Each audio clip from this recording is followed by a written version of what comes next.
Hi, everyone, and welcome. I'm Bill Squadron, president of Our Energy Policy, and we're delighted to welcome all of you here today for a special webinar in OEP's webinar series. This is a really distinctive initiative that we've undertaken as part of our nonpartisan mission in welcoming really the new Congress, new administration, new governments throughout the country post-election, where we're seeking to develop energy principles to guide the development of sound energy policy. And this is the first step in our process of doing that. We welcome your participation. In fact, I'll outline that in a moment. First, of course, I'd like to thank our partners and sponsors, BP, Con Edison, National Grid, the J.M. Kaplan Fund, Schiff Harden, the Grace Richardson Fund, Bracewell, API, and our co-host for today, US Grid. Thanks to all of you for your support. And of course, thanks to all of you attending today for supporting OEP. We are delighted to have joining us two of the leaders in the Congress on energy issues, who will kick things off in just a minute. One thing I'd like to mention to you is that for the last part of this webinar, the last 15 to 20 minutes, we will open it up to questions from you in the audience. There's a question mark in your dashboard on the right side of your screen. If you do have a question, please type it in. We'll get to as many questions as we can, submit it. If we can't get to your question, or even if we can, we are going to have on our OEP website, following this webinar, an online discussion to continue the conversation that will be engaged in by our guests today. And we welcome all of you in the community to weigh in with your thoughts, ideas, perspectives, and questions on this critical issue of framing principles that can help guide all of our policymakers as they try to formulate policy. So without further ado, I want to get things started, and we're going to start with remarks from Senator Lisa Murkowski, Republican, the senior senator from Alaska, who has been one of the leaders in the Congress on energy issues, one of the key architects of the Energy Act of 2020. In the last Congress, the chair of the Senate Energy and Natural Resources Committee. And so now to get started, let's hear from Senator Murkowski. Hello there and welcome. I'm Lisa Murkowski, the Senator for Alaska, and I appreciate the invitation to share my thoughts on some of the guiding principles for sound energy policy. I'm especially pleased to join you in the wake of our recent success, which was the year-end passage of the Energy Act of 2020. It's a pretty simple title for the first major energy bill in 13 years now, and it belies the years of effort that went into making it a reality. The Energy Act focuses on a wide range of innovative technologies, from advanced nuclear and renewables to energy storage and CCUS. It features key provisions on mineral security and grid modernization, as well as reforms and reauthorizations for departments across the Department of Energy. The Energy Act will help keep energy affordable while making it both cleaner and accessible. It will help lower our emissions and allow us to compete for the jobs and industries of the future. I'm really quite proud of the work that we did, but I also recognize that it's not finished. We need to start taking on new policies, and we need to do that now. As those efforts begin, there are a number of principles that I would encourage members and stakeholders alike to keep in mind. So first, focus on the future, but make sure your goal is achievable. When we set out to modernize our energy policies, we recognize that our energy systems are rapidly modernizing, and that's a good thing.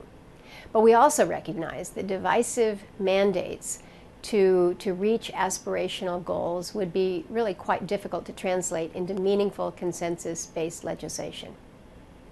Second principle, keep the attributes of energy in mind. Throughout my tenure on energy, on the Energy Committee, I've said that we need to focus on making our energy abundant, affordable, clean, diverse, and secure. These are all key features, but they also represent an important balance. Pushing too hard for any one and forgetting the others could have unintended consequences. Third principle, focus on bipartisanship, because that gives you the greatest odds of success for enduring policy. In my leadership on the committee, I've been fortunate to have great partners across the aisle. Most notably and most recently, Senator Manchin of West Virginia. But I think it's critical for members and stakeholders alike to recognize the doors that support from both parties can open. Now, an appeal to bipartisanship may sound obvious, but I think it's going to be even more important than ever in this narrowly divided Congress. Fourth, follow the regular order process. Introduce bills, hear and take testimony on them in committee, and then refine and report them at business meetings. So don't expect to skip those steps and still find success. We prided ourselves at the committee on our regular order process all throughout our energy bill, and we were able to point to it time and time again as a measure of well-considered policy. And then fifth and finally, be ready to compromise, so long as what is being asked is within reason.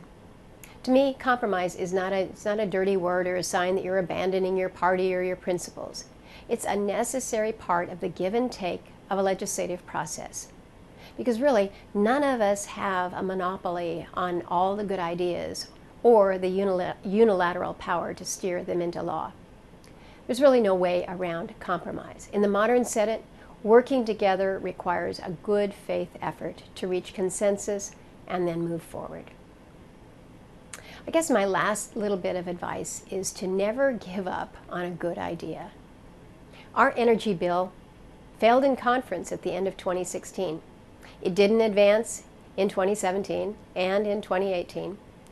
And we were pretty much left for dead in early 2020. And even I thought we might be stalled out around Thanksgiving. But throughout all of that, we never gave up. We kept working, refining, and improving our package. And we made sure that we were going to be ready when that window opened. And when that happened last December, I think we surprised many. We came out with a 6-corner agreement on 553 pages that had been blessed by all 4 congressional leaderships and the White House. Pretty big deal. Again, thank you for the opportunity to join you today. Hope you have great discussion on the guiding principles for sound energy policy. Take care. Thank you, Senator. And we're now joined by Congressman Paul Tonko, Democrat from New York's 20th Congressional District, one of the leaders on energy issues in the Congress for many years, someone we've been proud to be able to work with on OEP's efforts to facilitate meaningful dialogue on energy issues. Congressman Tonko is the chair of the Energy Subcommittee on Environment and Climate Change of the House Energy and Commerce Committee. He's the co-chair of the Sustainable Environment and Climate Change Coalition.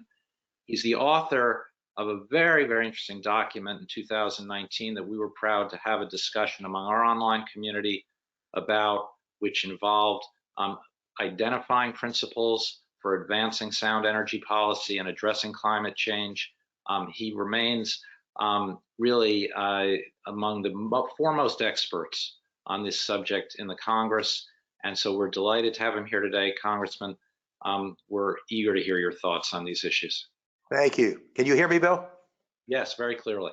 Okay, just wanted to make sure that audio was connected. Look, thank you for your kind comments, and thank you and the entire staff of Our Energy Policy for the kind invitation, for your work as a partner in moving forward with sound policy.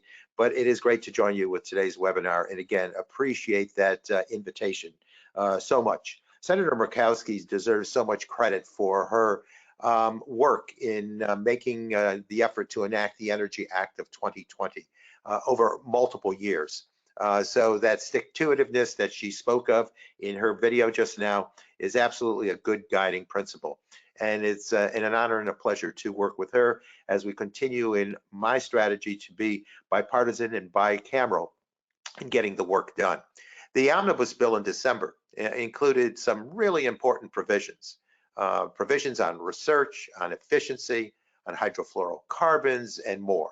And we need to make certain that those authorizations are now implemented and funded. And I'm cautiously optimistic about this because most of those provisions that we had advanced were bipartisan. But I see the omnibus as a down payment on the work ahead, just as was indicated by the senator in her comments. We will need to take much bolder action to achieve the economy transformation necessary to achieve climate and clean energy goals that are quite robust. So I do hope that the success of last year might be a confidence builder. And I would like to spend a few minutes discussing some of the guiding principles for assembling a major climate bill moving forward. Now, 2 years ago, as you're familiar, after talking to a wide range of stakeholders for over a year, I released a set of 9 principles, a framework for climate action in the United States Congress, so that all of us should consider in terms of developing and evaluating proposals that would come before Congress. I think that kind of outlay is important as we go forward. Now, I don't think these will be surprising or change the way people think about clean energy policy, but it was an attempt to put together a common rubric, if you will, that could unite environmentalists, labor organizations, and the private sector, and that could be useful to legislators. First, as a principle, our nation must adopt science-based targets that put us on a path toward achieving net zero emissions by mid-century. Second, we all acknowledge the costs of climate change, but there are also important opportunities that come with transitioning our economy to one that is cleaner, one that is healthier, and certainly one that is safer. We can create millions of good paying jobs by deploying clean energy, growing domestic advanced manufacturing, and of course, modernizing our nation's infrastructure. Now, we can do that while ensuring energy intensive industries get the help they need to improve their operations while remaining globally competitive and avoiding the leakage of jobs, production, and pollution overseas. Third, mitigating the threat of climate change would necessarily require federal investments to help every sector of our economy decarbonize. That means RD&D for all types of energy technologies, incentives and standards for efficiency, deployment of clean energy generation, supported by a modernized grid and coupled with greater electrification and carbon dioxide removal in the form of technological and natural solutions. Fourth, we need to promote a just and equitable transition. We all know about our nation's history of environmental injustices, and these communities are the first to suffer from climate damages. We must promote community-based solutions to engage and partner with people that have historically been ignored, and ensuring that investments are reaching all neighborhoods. We also need a transition plan for people working in jobs or living in communities that have been dependent on traditional energy industries. We need to ensure that everyone gets to share in the benefits of the clean energy economy and that no one is left behind. An important aspect that is perhaps going to be somewhat difficult to manage. 5, we need to ensure that our response to the climate crisis is not inadvertently creating more hardship for the vulnerable and struggling Americans. We can design policies to ensure that low-income Americans are not being harmed by our climate choices. Just like issues with energy-intensive industries, we should not ignore these challenges, but rather work to design smart policies to mitigate them. And 6, we also need investments in climate adaptation.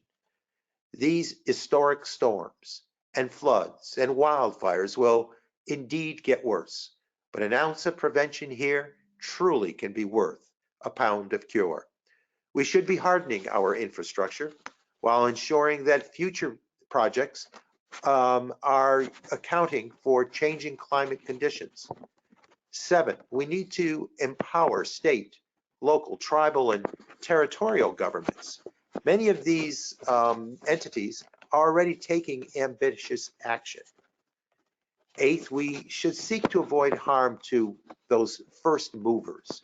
Whether it's a state or a business, early actors on climate should not be punished for their having advanced what is a progressive agenda on behalf of reform.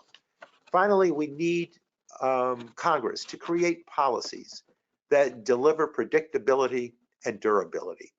If we set clear goals and send strong investment signals, I truly believe American businesses will rise to the occasion and that they will meet our initial targets.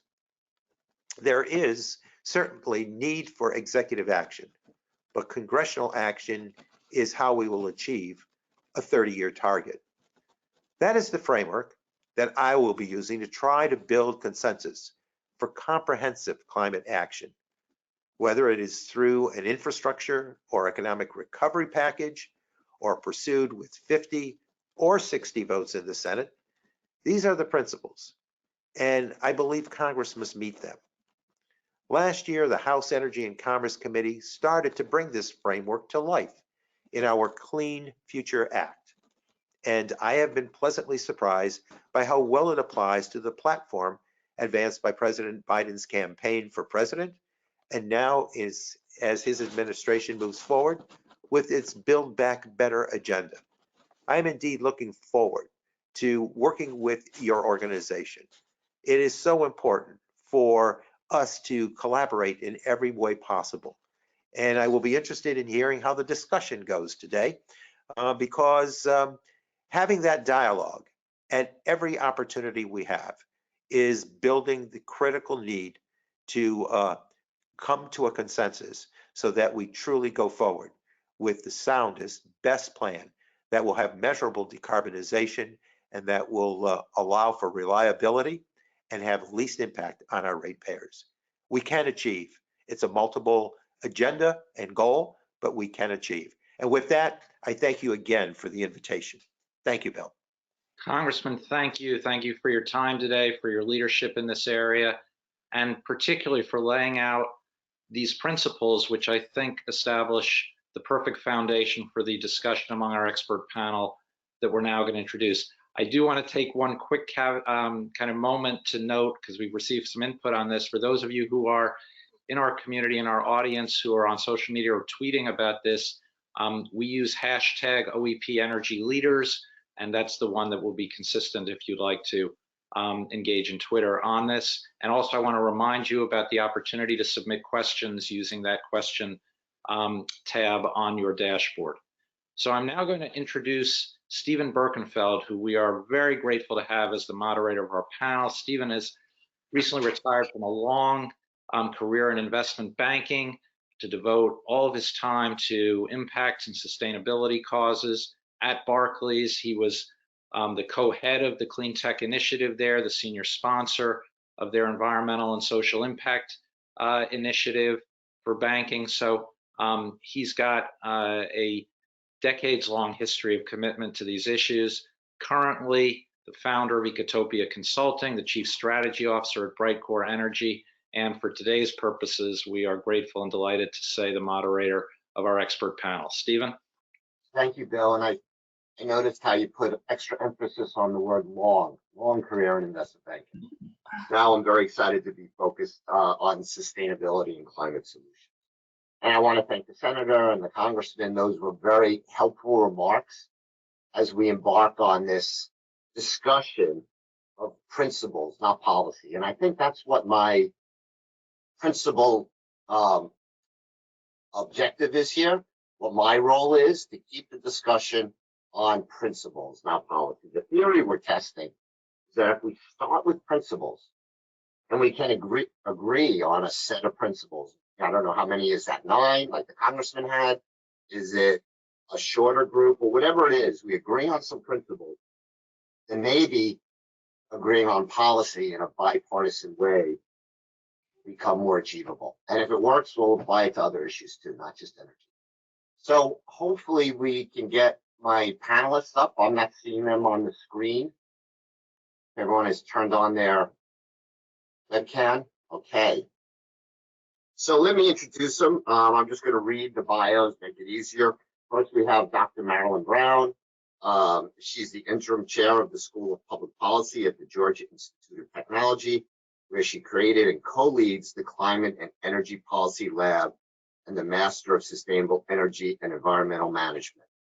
Prior to Georgia Tech, she worked at Oak Ridge National Lab, where she held various leadership positions in energy efficiency and renewable energy. Dr. Brown served 2 terms as presidential appointee to the Board of Directors of the Tennessee Valley Authority, as well as 2 terms on the U.S. Department of Energy's Electricity Advisory Committee. Next, we have Dale Bryk. Dale Bryk is a senior fellow at the Regional Plan Association and principal at Union Street Strategies. She previously served as New York's Deputy Secretary for Energy and Environment from 2019 to 2020, where she oversaw New York's clean energy and environmental agenda and directed the agencies and authorities responsible for developing and implementing state policies and initiatives.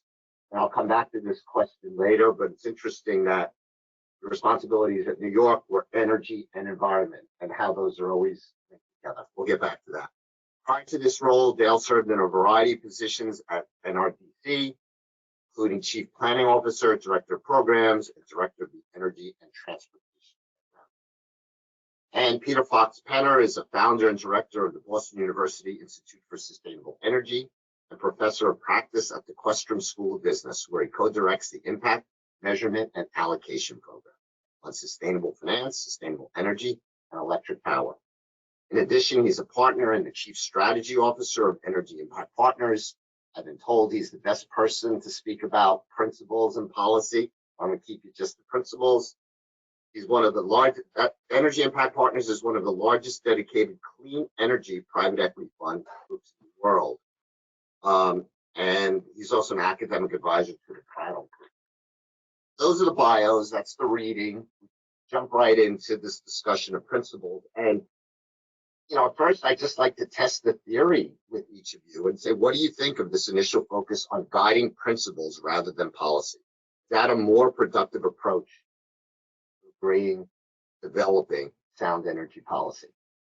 And maybe Dr. Brown, I did your bio first, so Marilyn, please, why don't you kick us off? All right. Well, I think it's essential. We are in a divided nation at this point. We need to come together around some long-term embracing, engaging, discussions about goals in the energy and climate field. We need to sort out the difference between energy and climate policy and recognize that they are not one and the same. And we need to talk about cross-generational, cross-geographic, all kinds of very broad principles that I think should go beyond just discussing what's the federal role. We need to dig deeper. How do we also work with states and localities? So I say the sky's the limit. Let's go for it. It's needed. Thank you. Dale?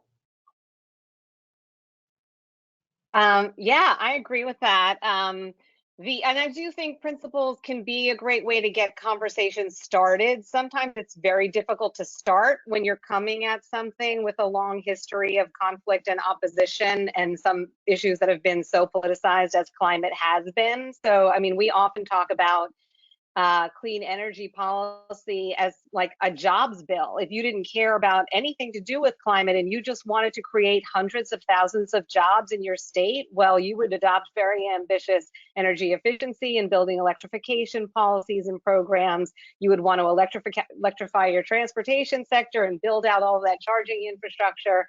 That's putting literally hundreds of thousands just in New York State, contractors, plumbers, electricians to work. And I do think they can also be touchstones to sort of bring us back when we get stuck on things. But I do think it's important to take care because principles or like high level conversations can also be weaponized as a way to delay getting to the policy with some promise that in the future we'll be able to agree, but let's just talk about it for 6 more months. And we don't have time for that. So, there's a limit to what we can do. And, honestly, the true answer is both and, right? We're doing policy conversations right now. We're not going to stop that. But can we use principles more effectively to advance those conversations and make them more productive and get out of the politicization of issues, problems that have plagued us. All right, and we're going to just talk about principles for another 45 minutes, and then we can get on to policy. Hopefully we'll all agree then. Peter? I don't have much to add to my two fellow panelists, who I find just exceedingly articulate, and I agree with much of what they are saying. Although I do think, Marilyn, it is very difficult to separate energy and climate policy now. I do agree climate policy is broader than energy policy, but I don't think energy policy should be separated from it. Other than that, I really, in the interest of getting our conversation going, really would like to adopt what my fellow panelists have said, and particularly emphasize Dale's point that principles are an exceedingly good way to get conversation going between people who may not agree initially on policies, but that the ultimate goal of our country has to be to deal with the climate crisis, and that means to change what we're doing. And we won't change without changing our policies. And as Dale mentioned, these policies have tremendous employment benefits and public health benefits. She didn't mention those. Great attributes for underserved populations, great environmental justice attributes. So I think it's great that we're here talking about principles. Congressman Tonko did a great job of laying out some good conversation starters, and I look forward to the rest of the discussion here. Okay, well, given the conversation and where it's going already, I'm going to change the order of the questions, because I view the congressman's principles, which I thought were great, but I think they were principles for national climate action rather than sound energy policy. That was my take from them. And it begs the question that we've all kind of already touched on, is can you have principles for sound energy policy that are separate and distinct from principles for climate policy? We're now, given the urgency and the severity of the climate crisis, we need to view these together through one expansive lens and say, that you can't separate energy from environment being shorthand for saying the climate crisis, just like, some of the positions that Dale has had in the past where those were linked together. So how do we think about energy policy, if at all, separate and distinct from climate policy? And Marilyn, maybe I'll start with you because you may have a different perspective on that. Well, I thought that the senator's idea about talking about the attributes of energy was important. Some attributes of energy don't really impact climate change. I mean, this is an interconnected nexus. It's very hard to distinctly discuss one and that doesn't have some implications, that is energy on climate. But for instance, having a reliable grid, that's a goal in and of itself. We need that for a lot of reasons. We need that in order to have a active and advanced and modernized employment base and competitive, internationally with our products. So there's a lot of reasons we need that. So I think you can talk about the attributes that are not climate related, such as not environmental, perhaps, and perhaps talk about them separately. But energy resources and technologies are a bundle of attributes, and you quickly find yourself gravitating back to talking about the whole as opposed to these distinct attributes. So it's they're different but the same. I'm not able to convince you that we can talk separately because we really can't. Reliability is a good example. I can think of some others, and as the discussion progresses, I'm sure we'll cover some principles that we can almost tag and say that's not really a climate principle. That's really more around energy principle to specific energy policies.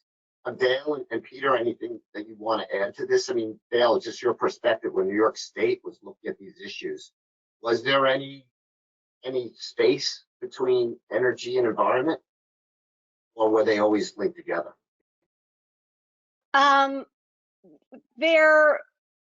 Well, I agree with what Marilyn is saying. Like, we care about more than climate and carbon. we care about all the other issues, reliability, but even the other environmental issues. We care about nuclear safety, we care about criteria, air pollution. So there's a lot of issues to address that are overlapping. And, for me, and this is also true at NRDC as well as within the state, and you're seeing it now in the Biden administration, the idea that you cannot be successful if you're not thinking about these things in an integrated way, but you don't want to pile on so much that it dies of its own weight and you can't get anything done because it's just too much. So, I mean, for me, how do you just bring different agencies together to work together as a team? So in my portfolio, I have the Public Service Commission regulates the utilities and the environment. Those are an obvious two. In New York, we have NYSERDA because we're so lucky. And we had two state utilities, LIPA and NYPA. So just getting them, like each one of those entities could have their own program to advance electric vehicles. Well, why would we want to have 5 different approaches? And so just like coming together and saying, how do we think about coherent across the state, but each entity has its own role to play. But it's not just energy and environment, and that's a place like going back to RGGI, the creation of the Regional Greenhouse Gas Initiative in the northeastern states, which, this is like in 2003, where there really was an introduction of the environment agency head to the Public Service Commission chair, who perhaps had never spoken and didn't speak the same language. So if you're used to regulating power plants, and the solutions are energy efficiency and renewables that live in the PSC, like that was a conversation that I think had never been had. Now that conversation is that's like well-trodden ground, but now we're talking about housing policy and transportation policy. So, my portfolio in New York was not going to solve climate. And if you look at how New York State has structured the team of people that are drafting the roadmap for implementing the climate legislation, it has that chair, the housing commissioner, it has the Department of Transportation commissioner, because there is no way, if you're not saying more housing and better housing, and we're all working towards both of those things, we're not going to be successful. So getting people to truly embrace and internalize the goals and objectives of their colleagues and work together as a team, then you got to divide and conquer, I think is going to be transformative, and hopefully New York's at the cutting edge there. Thank you.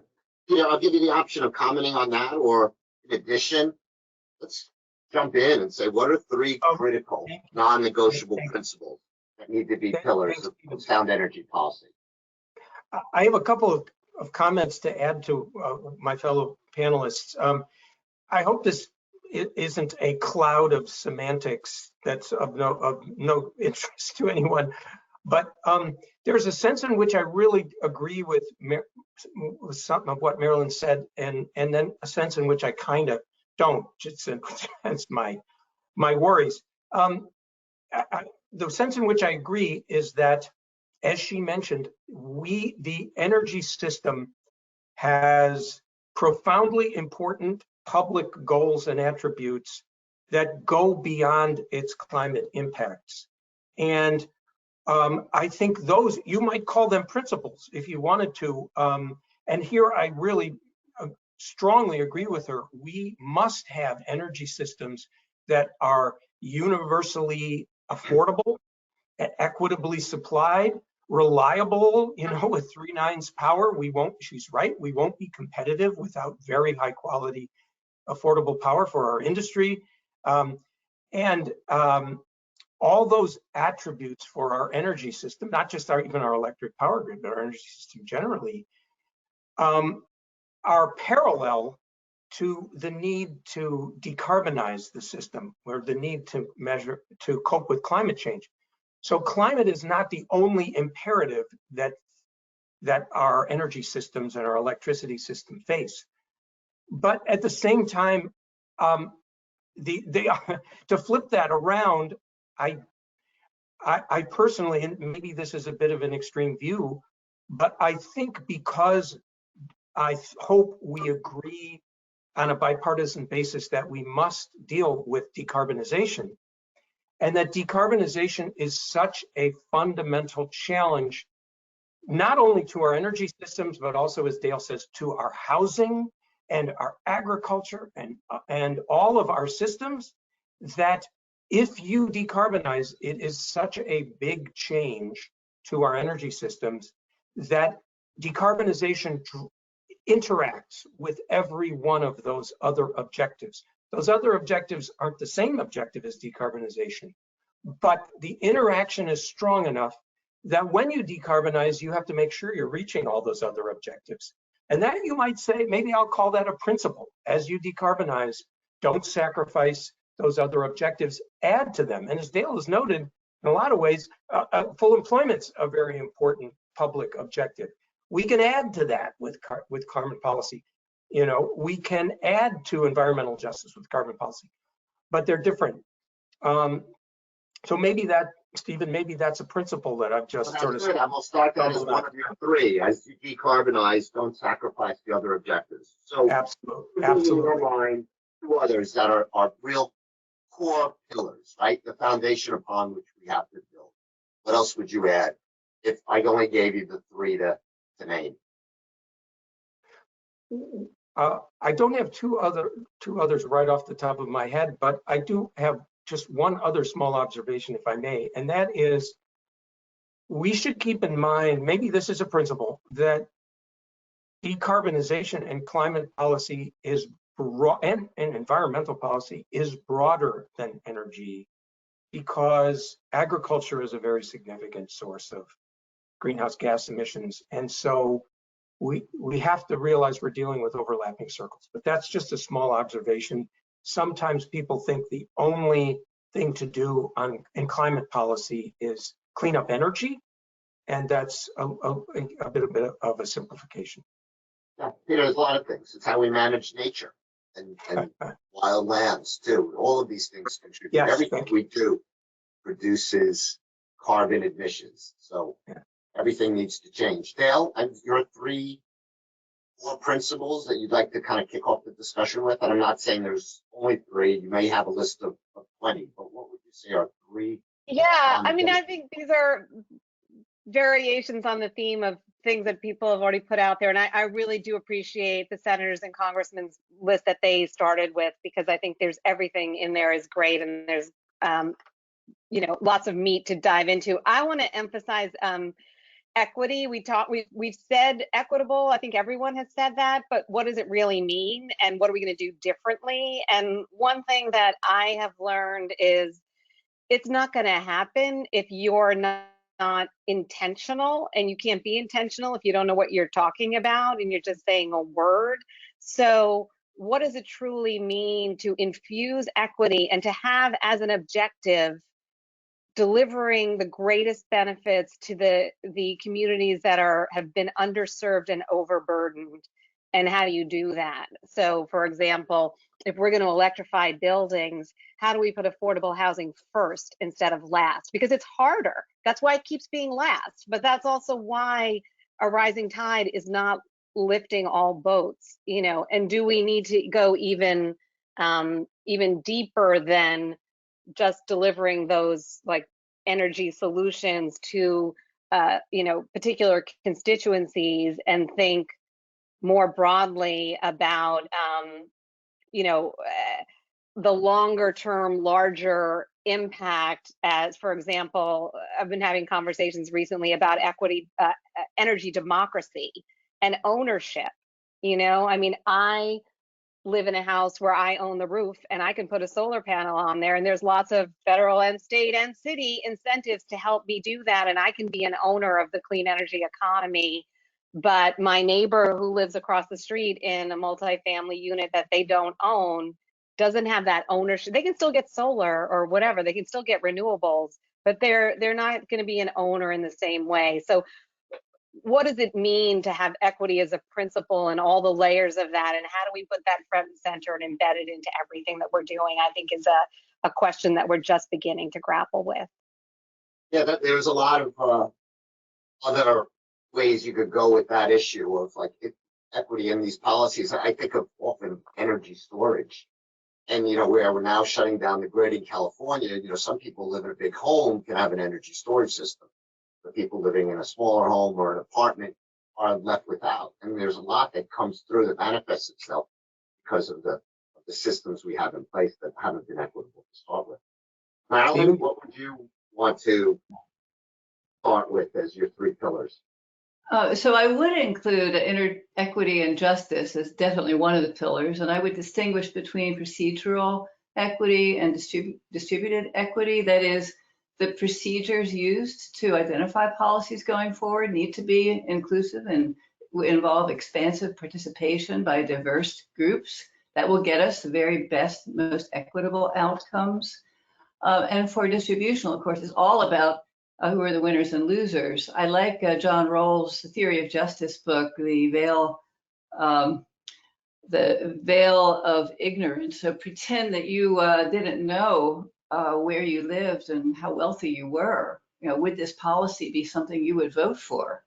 So keeping that in mind, the process really is important. You've got to have many people involved.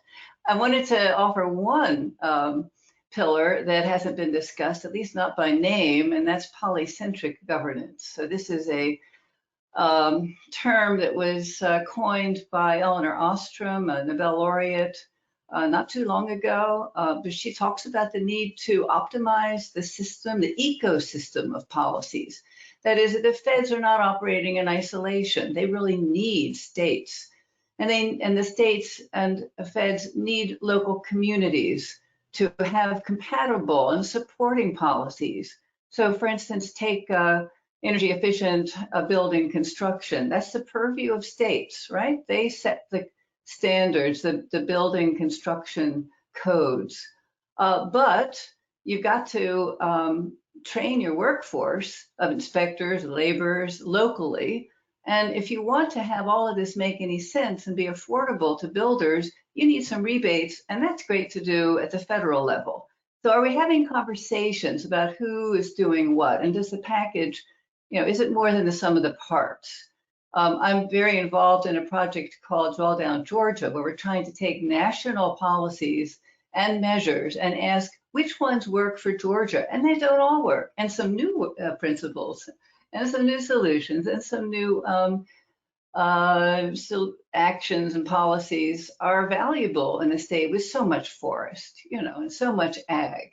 So you need to localize how these ecosystems of policies are designed. You can't do that at the federal level. So there needs to be action at the federal level, I think, to treat this package as really what we're trying to put in place effectively. And the third principle, I would say, is the principle of the long view, which you've all talked about, the need to think about future generations. And here I would attribute this perhaps to Sir Nicholas Stern, with the Stern review of climate change. And here the parameter of interest is the discount rate, right? We've been talking about maybe 2, maybe 3, maybe 7, I don't know. But how about his number? 1.4% for monetizing climate change damages. He recommends a very low discount rate when you are in potentially a catastrophic, where the consequences could be potentially catastrophic. So we need to talk about the long view and how much to invest in the long view. We do need the critical infrastructure, and that's something that the long view gives us, future generations with infrastructures that they can thrive and go forward with. Now, we're planting trees here, which are going to take a while to grow. We need I want to ability. expand on something that you said, Marilyn, also, Dale. I viewed Senator Murkowski's comments. It was interesting to me. In a way, she focused more on process than substance in what she laid out. And the one thing she didn't include, the word I was looking for, the concept, was, that's described as inclusiveness, I think. Inclusiveness as a matter of energy and environmental justice, but also in terms of stakeholder engagement, right? And who's going to be at the table. So if you guys could just talk about that a little bit, beyond, yes, we agree, Absolutely, non-negotiable. Environmental justice, energy justice, equity are core principles. But inclusiveness to me is something a little bit different. It will cover not just who gets the benefit of these new jobs and as we decarbonize and transition, where do the benefits go, but also around how we put the group together around the table, what constituents need to be represented. So maybe we'll go backwards and start with Dr. Brown. Okay, I'll start maybe with an example of policy that's very inclusive, and I would use FERC Order 2222 as one example where, the wholesale markets are being broadened to include new and multiple partners of a different variety that haven't been able to buy in. For instance, aggregators of the solar power that Dale and her neighbors are producing, being able to sell them into the open market, right? Being able to put that storage to use in your EV. I've got all of this storage, EV, solar. I should be bidding into a market, but there isn't one, of course, in Atlanta, Georgia, that I can participate in. So being open to participants of all variety is part, I think, of this idea of inclusion. Dale or Peter, anything you want to add?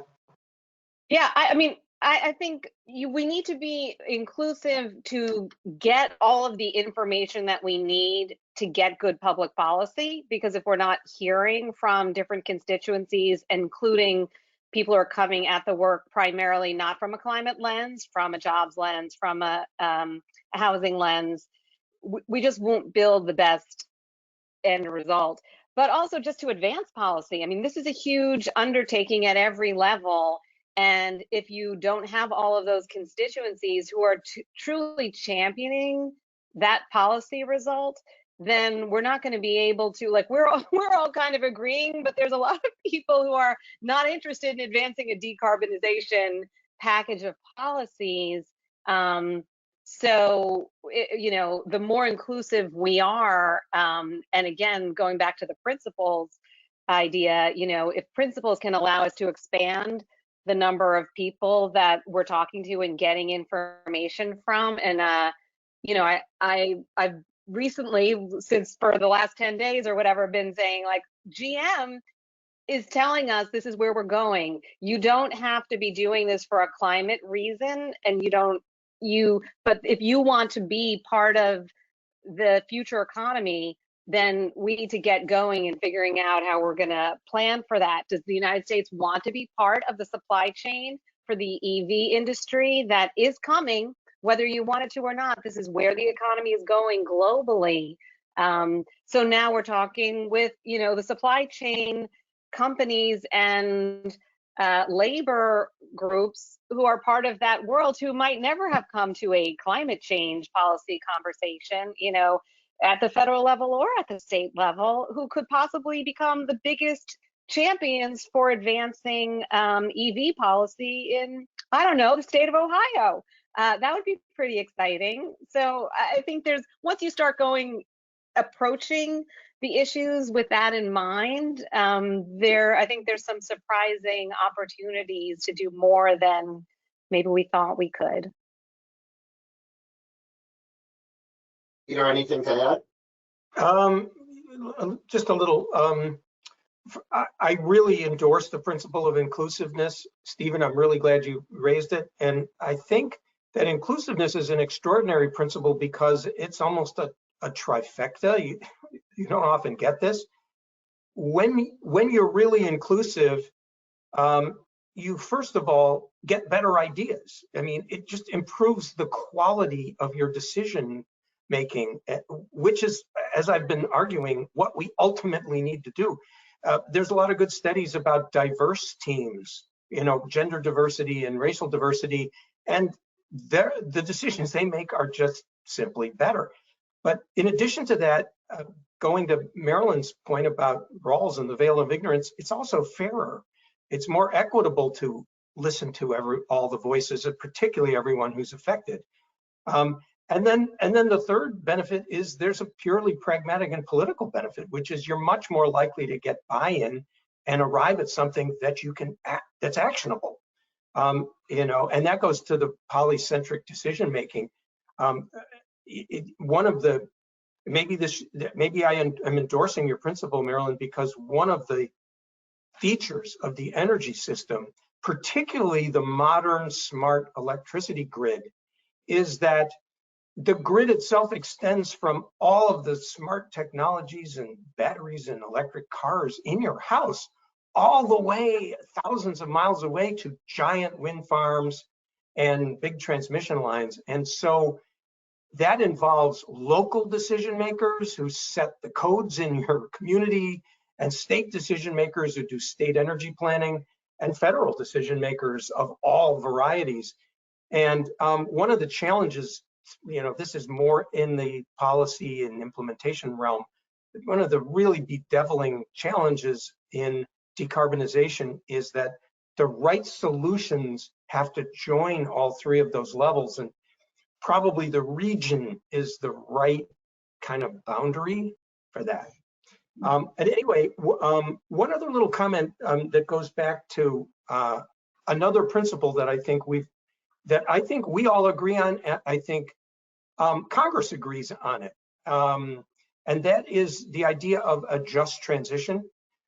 I just want to note that Dale has spoken eloquently about involving communities that have not historically been consulted or have borne the brunt of environmental policies and environmental health penalties from our energy system, and are bearing the brunt of climate change and its effects, and involving them and ensuring that they get just treatment in this is absolutely essential, just as a moral factor. But another dimension of just transition that I think is equally important is ensuring that workers whose jobs have to transition, because there will be some transition in processes. We will decarbonize our industrial processes, and that will take different skills. And Dale's net, we will be up millions of jobs. But we have to remember a just transition for the workers who are affected. And that's a second dimension of the just transition alongside the environmental justice dimension. Thank you, Peter. That was something that the Congressman Tonko emphasized. So I'm going to do something a little unorthodox here before we go to audience Q&A. And instead of having talking heads one after another, we're going to all speak at the same time, right? And you can do it with hand gestures, thumbs up, thumbs down, thumb side. But I want to throw out a bunch of other principles and just get your quick reaction, right, on these things that are important. I think some of them will be clear, and I'd be surprised if any of you said, no, it isn't, but there's some others that maybe are a little bit more controversial and shouldn't be a priority. So, and some of those came up in the conversation, things like reliability and affordability. Go through a few others. Job creation and good job creation, meaning jobs that pay a living wage. 2 thumbs up from Peter, 1 from Marilyn. Dale, 2 thumbs up. All right, we could put our toes up too. That's an easy one. What about this one, which we've always here brought up, we have for years, and I don't know if it's really important. Energy independence. Is that a principle that we really need to care about? And feel free to add a comment or two too, not just hand signals. Can I say something about that, Stephen? It's a principle in the sense that it's not a binary 1-0 thing, and that's for one reason why I don't like that phrase. We do not want to be an autarky that does not depend on any of our neighbors and colleagues around the world. That's terrible trade policy, terrible economic policy. But at the same time, we don't want to be overly dependent on other nations as well. So we want a balanced dependence, interdependence with our neighbors, and we certainly want you can't have a good carbon policy without an extremely strong domestic energy industry, because our renewable energy, which will be the backbone of a decarbonized system, and also our nuclear for that matter, and probably decarbonized gas will all be inherently domestic industries. So we're fortunate that we will score, good climate policy will score really well on energy independence, but we shouldn't push that too hard. And I think the real issue is supply chain independence or security. A secure supply chain, which could mean multiple sources from which you can draw some of your supplies, or a backstop and substitutability. It's a much more complex dimension than just how much you're exporting and importing of BTUs, in my opinion. Yeah, I think energy independence is a poor substitute for what we really want, which is risk management. I mean, that's what people are going after. That's the button they're pressing at the risk that we face if others do something bad. But if you just think of energy independence as opposed to the actual things that you want to the risks that you want to manage, then it can be completely counterproductive, and you could be doing something that has huge negative impacts that outweigh, what the benefit you purport to be going after, and you could go after it in a much smarter way, just as Marilyn was suggesting.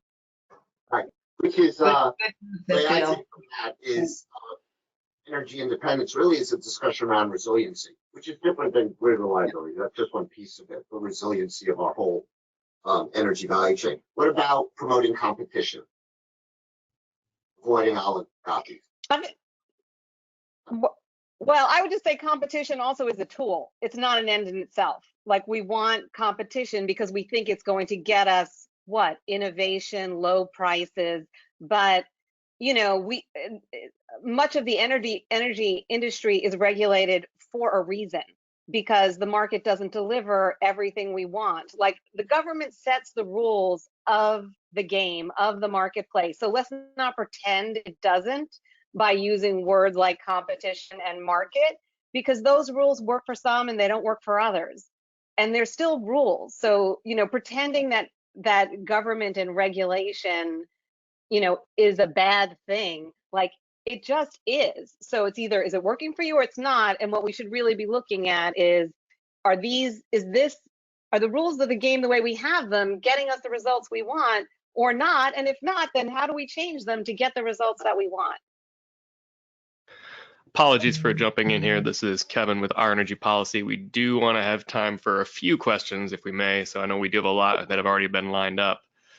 Fascinating. Yeah, so Kevin, let's do that. We can shift, because I've got a list of another 10 principles, and maybe they'll come up from the Q&A, but we should spend the rest of the session going through each of them. And some of them are tools, Gail. I think tools are important as part of this. We're going to need it to get to the end goal we want. Okay, Agreed. Kevin, what do you have first? Great, thank you very much. First question is from Patricia DeMarco. How do the proposed principles for energy policy recognize the need for adhering to science as a guide in addressing the existential crises of climate change and global pollution? Thumbs up. It needs to. Science is a guide, I think, Listening to science principles. Sound science gets 2 thumbs up, probably from all of us. And it's essential. It should be a bedrock principle. Yep. Great. Quick answer there. Following question is from Michael Bolanos. What are the biggest changes affecting energy and the environment we should expect under the new administration in Washington? How will they be impacting investments? Okay, so if you could answer that in terms of principles, that would be great. Meaning, what do we think that the Biden administration, Build Back Better, what kind of principles do you think that his policies will be based on? Makes the question a little harder, maybe. I'd like to say, continue where we were before on competition, that 10 years ago, we would be talking about nothing else than market-based solutions, right? All the rage, that's what we did so well, got out early. But I don't know that market-based solutions are going to be the Biden flagship approach. I don't mind at all if we just simply, can regulate and incentivize and ensure that we get the job done, as opposed to hope that the market that we design works. I mean, market principles are very important, obviously, but they're not everything. I think one thing I'd add is I think what you'll see coming out of the Biden administration is encouragement and support for the development of new technologies, which I think is a principle. Yeah. I don't know what those technologies will be. We have a lot of different problems we have to solve, and we don't have the full set of tools now, solutions, technologies now that we need. And I do think you'll see a lot of support, R&D grants, subsidies, and others let some of these new technologies achieve the cost reduction and penetration that we saw from solar and that we're now seeing from storage, for instance. And I think using the purchase power of the government, leading by example, might also move some of those new technologies into the marketplace more rapidly than under previous administrations, anticipating that. I think the Biden program has a couple of very solid principles in it. One of them, the first one is, of course, we must deal with the climate crisis now and with strength and find a real solution. Second of all, respect and honor sound science. Third, maximize the good American jobs that can be created by us climate policy, and leverage the climate crisis for economic recovery itself. And just two more principles. Number one, ensure that the policy creates a just transition in both of the two senses we talked about earlier. And finally, the only other principle I think is often called a whole of government approach, which is referencing something Dale said, that when you adopt a climate policy, because climate is so all-encompassing, you integrate it with your housing policy, and you integrate it with your health policy, as we've seen in the pandemic, and you integrate it with your labor policies. And every branch of government, every function of government should be helped and lifted by a climate policy. Those are, I think, the principles. That makes the investment implications very complicated, doesn't it? Yeah. No. Maybe a little bit more difficult to forecast, because it is going to be economy-wide. Yeah, I think the climate challenge is a very major challenge, because it, maybe we're saying the same thing, it involves rapidly retooling our energy supply system to eliminate carbon, and retooling a lot of our manufacturing sectors and our housing and so on and so forth. I agree, Marilyn, it's really, that is an extensive, ambitious undertaking. The good news is it's trillions of dollars of new investments and millions of jobs, just like rebuilding Europe after World War II. Well, thank you for those answers. Next question here is from Heidi Scarth. What role do you foresee resilience playing in future energy and climate policy? Are there any principles or guidelines you have for incorporating resilience into policy and promoting investment strategies that prioritize grid resilience?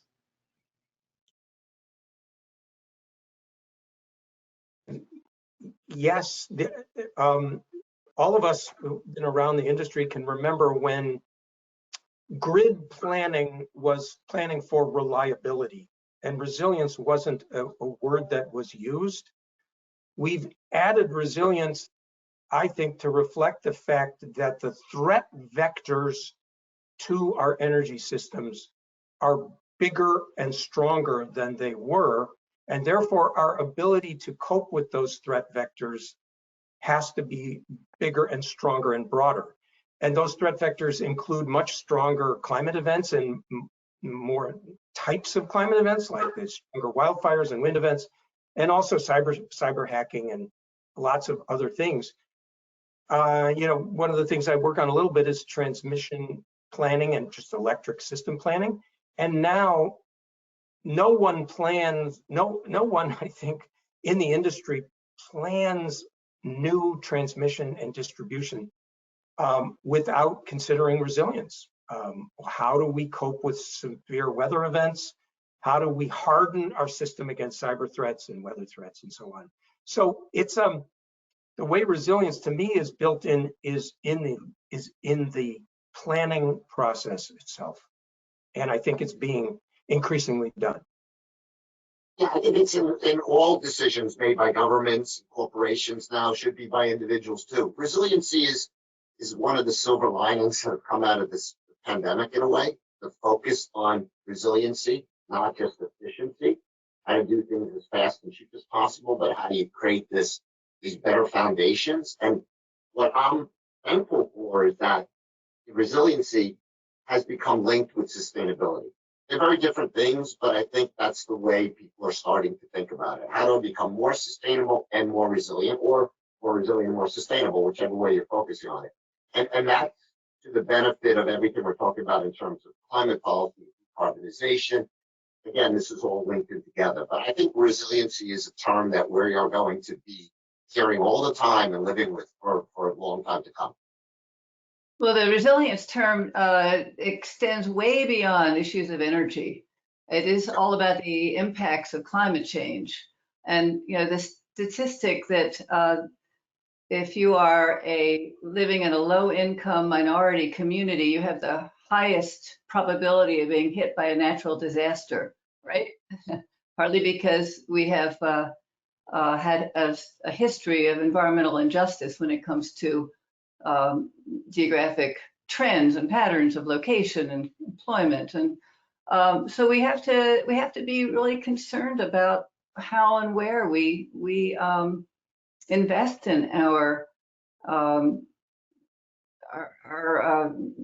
next set of real estate. For instance, the rate of growth of new development is higher on floodplains than it is elsewhere. These are terrible statistics. That's nothing to do with energy.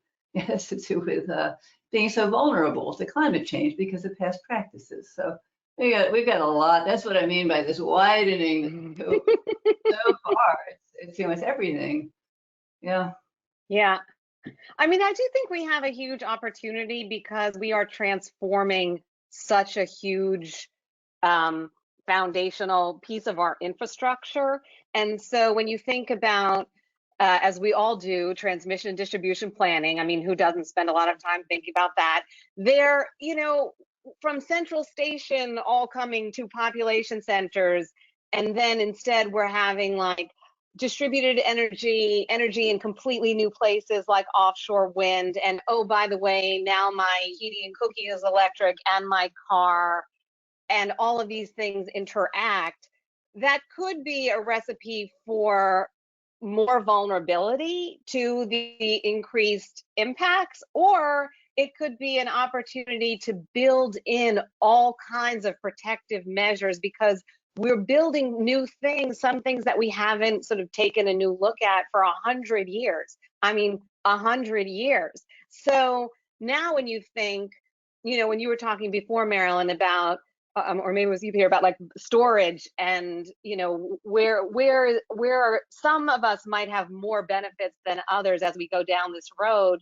And I mean, right down the street from my house is a community center that is trying to figure out how to be the resilience hub. This is in Red Hook, underwater in Sandy, underwater in Irene. How can they be a community resource that everybody can use where we have one of the largest low-income housing projects, but also gentrification, everything else? Like, there are opportunities if we are intentional as we build all of this out, and we have principles and standards that everyone has to build to as we make these enormous investments, especially with potentially lots of federal money coming into the mix to support and expedite those investments. I think we do have time for one more question here, which I think is a good one. This is from Meg Power. I love the question Dale poses. Affordability and access, which is related to affordability, may be a principle, but the investment for that always seems to be considered external to energy and technology. Utility programs and incentives are extended to the poor by a regressive charge on ratepayers, for example. Can you all go further along the path Dale opened and list sub-principles or sub-recommendations for building in equity to policy?